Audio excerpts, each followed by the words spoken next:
Olá, eu sou o professor Nixon Lins e estudaremos a classificação dos seres vivos. Vamos começar. Existem uma grande variedade de espécies de seres vivos em nosso planeta, ou em determinados lugares. A isso nós chamamos de biodiversidade. Os cientistas já conseguiram descrever cerca de 2 milhões de espécies de seres vivos, mas ainda não se sabe o número total. Isso pode variar entre 10 milhões a 100 milhões de espécies. E como os cientistas organizam os seres vivos? Eles fizeram uma organização em grupos e seguiram critérios. Observe que você pode perceber algumas características próprias das aves.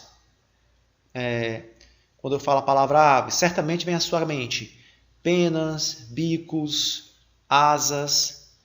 Grupo de mamíferos, pelos, glândulas mamárias, suor.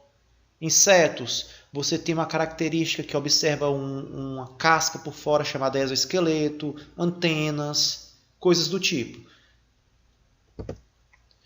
Então, aves, mamíferos, insetos, visualmente nós podemos perceber que há diferenças. E eles seguiram alguns critérios de classificação. Eles quem? Os cientistas, mas mais precisamente os taxonomistas, acabaram agrupando os seres vivos com base em semelhanças no corpo e no funcionamento e desenvolvimento do organismo, de modo que de reproduzir e até mesmo as semelhanças entre seus genes. Os cães surgiram há cerca de 15 mil anos, por domesticação de antepassados dos lobos atuais. Aqui nessa imagem, vocês podem perceber, de um lado nós temos o lobo e do outro nós temos um cão siberiano, husky siberiano. E as semelhanças que existem entre eles. Por isso dizemos que eles estão em um mesmo grupo. Esse é Linneu. No século XVIII, Linneu, que era botânico e médico também, viveu na Suécia. Linneu ele criou um sistema científico de classificação dos animais, usando a espécie como uma unidade básica. Mas certo, o que é uma espécie? Eu destaquei aqui para vocês. Espécie é o conjunto de organismos semelhantes entre si, capazes de cruzar e gerar descendentes férteis. Foco nisso aqui, ó. Conjunto de organismos semelhantes que podem cruzar entre si e gerar descendentes férteis. Sim, eu vou chamar a atenção para isso, porque alguns indivíduos diferentes, espécies, podem cruzar entre si também. Mas os filhos deles são quase sempre estéreis. O que isso quer dizer? Não podem gerar descendentes. É o caso do cruzamento do jumento com a égua. Tá bom, o jumento e a égua, espécies diferentes. E o filhote, o filho deles, o cruzamento, vai ser a mula ou o burro. Nesse caso, esse indivíduo, a mula, ele não consegue produzir descendentes, eles são estéreis. Linneu acreditava que o número de espécies no mundo era fixo. O que quer dizer isso? Que eles não evoluíam. Até porque ele viveu em um período antes das descobertas de Darwin, que nós estudamos na aula anterior. Certo? Essa ideia era muito comum entre os cientistas na época. Então vamos grifar aqui. Todas as onças pintadas pertencem à mesma espécie, porque cruzam entre si e no final os filhotes dela vão também poder ter descendentes. Sobre o gênero, que é a reunião de espécies semelhantes em um mesmo grupo, nós podemos observar aqui 2 tipos de gatos, certo? O primeiro aqui em cima nós temos o gato doméstico e o segundo aqui embaixo nós temos o gato selvagem europeu. Por que eles pertencem ao mesmo gênero? Ambos são gatos. Logo, por serem gatos, pertencem ao gênero Felis. Já o cão e o lobo eles pertencem a outro gênero, o gênero Canis, de caninos.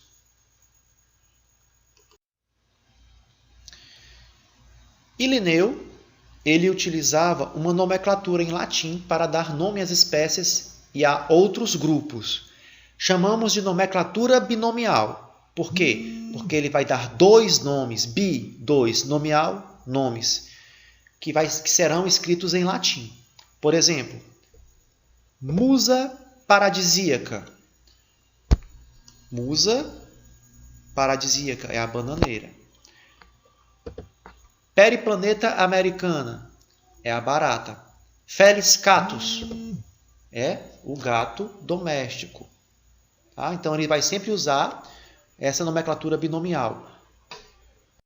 Onde o primeiro nome, pantera onça, o primeiro nome ele virá com letra maiúscula, em itálico, um pouquinho inclinado, e o segundo nome ele virá em letra minúscula. O primeiro representa o gênero daquele indivíduo, a qual ele faz parte. E o segundo, a espécie. Então, a partir de agora, nós vamos prestar muita atenção a esse domínio, que vai passar pelos reinos, filo, classes, ordem, família, gênero e espécie. Certo? E, no momento, esse primeiro nome da nomenclatura está contemplando a dois elementos desse domínio, ao gênero e à espécie. Tá? Onça pintada é pantera onça. O gênero, pantera, e a espécie é a onça. Junto é o nome científico daquele animal. Agora, observando Felis aurati. Quando escritos à mão, sublinhamos os nomes. O nome é sublinhado. Observe aqui Felis aurati. Gênero Felis, F maiúsculo. Aurati é a espécie que esse gato ele faz parte, que ele pertence ao gênero Felis e é do tipo aurati. E como foi escrito à mão, suponhamos, deve vir sublinhado para compreendermos que se trata da escrita de um nome científico de um indivíduo. Família. É diferente do termo família que nós utilizamos de acordo com o nosso grau de parentesco aqui. Mas, para a biologia, família ela vai levar em consideração as características dos indivíduos, a proximidade que existe entre eles de alguma forma, e principalmente a questão do ancestral comum. Todos esses indivíduos que estão aqui, desde nós hoje, do grupo dos seres humanos, né, que somos seres humanos, os gorilas, até mesmo esses que foram extintos, como a exemplo dos australopithecus, nós fazemos parte de uma mesma família. Aqui, por exemplo, nós temos a Lucy. Lucy, ela media aproximadamente 1,10 m. Ela teria caído de uma altura de mais de 12 metros a uma velocidade de mais de 56 km por hora. E ela morreu rapidamente. Com mais de 3 milhões de anos atrás. É o fóssil do hominídeo mais antigo que nós temos. É o que é mais próximo do ancestral comum dos seres humanos, do grupo hominídeo. A ordem. Bem, essa imagem que vocês veem aqui embaixo se trata da cladística.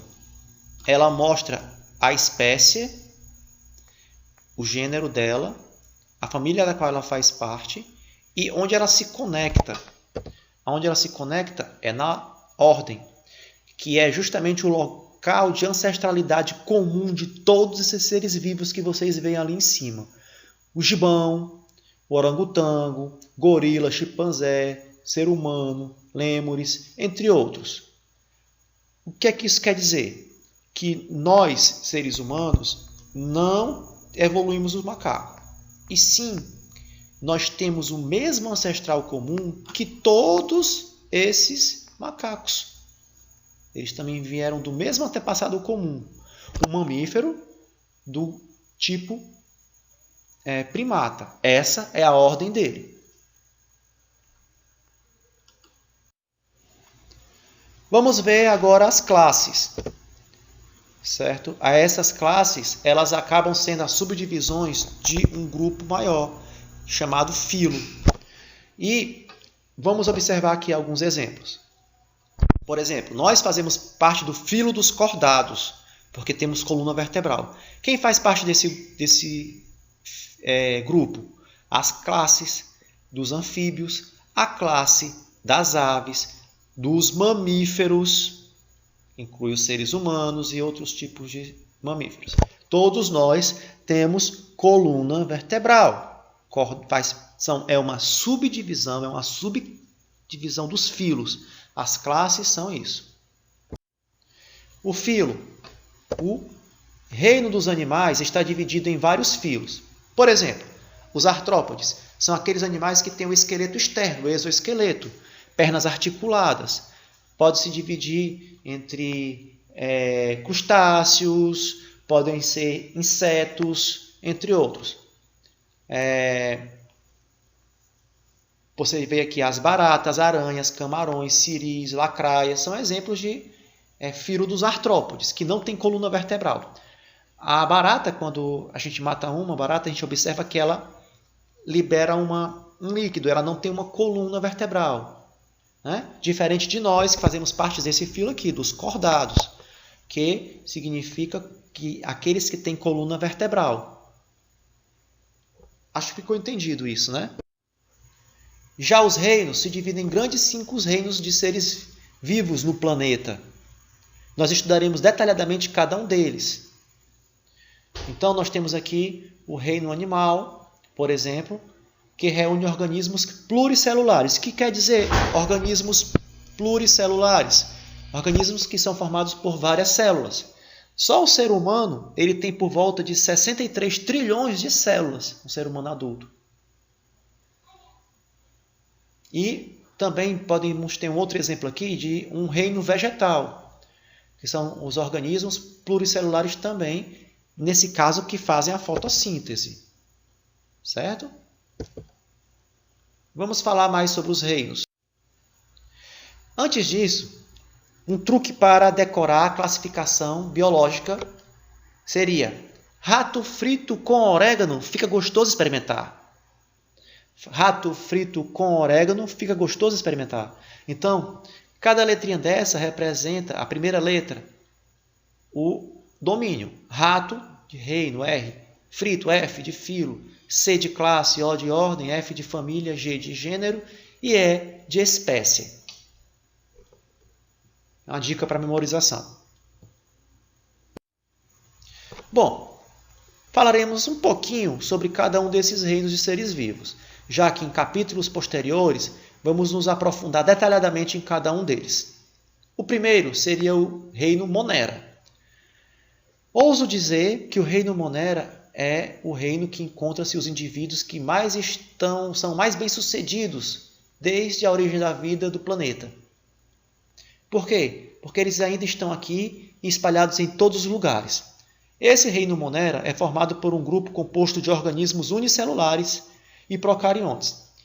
Podem ou não produzir o próprio alimento, dependendo do tipo que ele seja.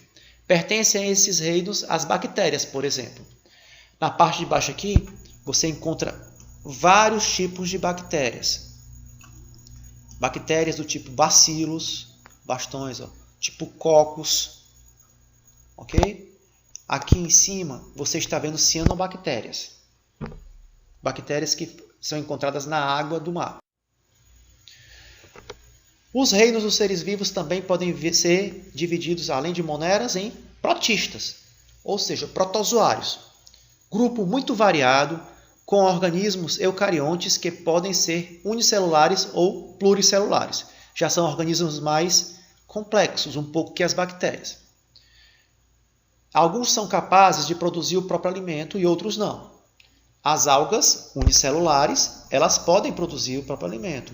Já o causador da giardia, a Giardia lamblia, ela não pode produzir o próprio alimento. E ela parasita o corpo de outros seres vivos. Ela é um parasita. Vamos para o reino dos fungos, o reino fungi. Grupo composto de organismos que podem ser unicelulares ou pluricelulares. Aqui ao lado você vê os fungos. Né? Eles são capazes de produzir, não são capazes de produzir o próprio alimento. Ou seja, eles precisam se alimentar de outro ser vivo. Porém, como eles fazem isso? Através da decomposição da matéria orgânica. Então, os fungos eles acabam se alimentando de restos orgânicos na natureza. Eles são, assim como as bactérias, espécies de faxineiros do ambiente.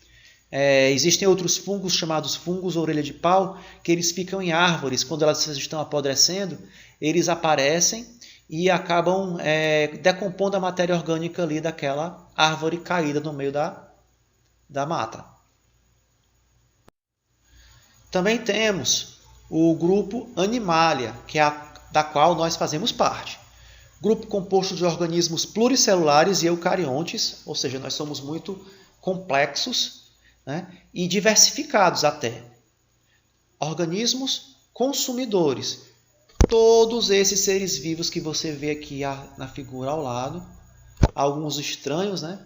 Mas todos eles precisam se alimentar de outro ser vivo. Mesmo que esse ser vivo seja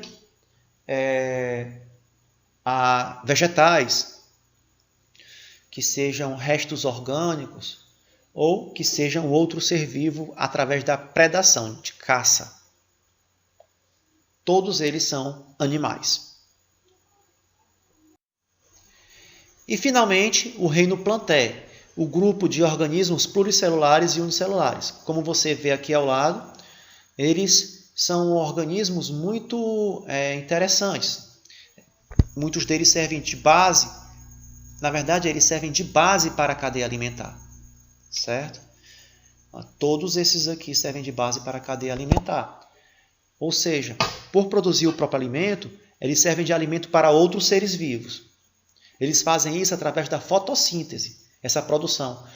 E eles recebem outro nome, são chamados seres autótrofos, capazes de produzir seu próprio alimento. Espero que tenha sido claro, que vocês tenham gostado. Obrigado e até a próxima!